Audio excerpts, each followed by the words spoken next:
नमस्कार. आज आहे सोमवार. सकाळची माझी देवपूजा झालेली आहे आणि खूप वातावरण प्रसन्न आहे.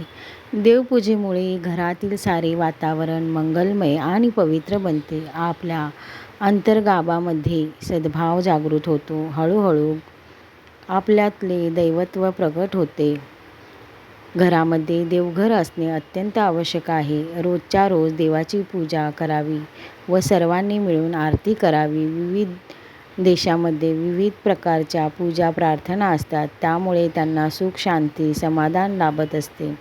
कुठे न कुठे माणूस नतमस्तक झाल्याशिवाय त्याच्या प्रपंचाचा, दुःखाचा भार कमी होऊ शकत नाही. तर आपण रोजच्या रोज देवपूजा करायची आणि देवाला प्रसन्न करून घ्यायचं. घरातील वातावरण पण खूप प्रसन्न होतं. आणि माझी ही छोटीशी माहिती कशी वाटली तुम्हाला नक्की कमेंट करा. देवा सर्वांचं भलं कर, देवा सर्वांचं कल्याण कर.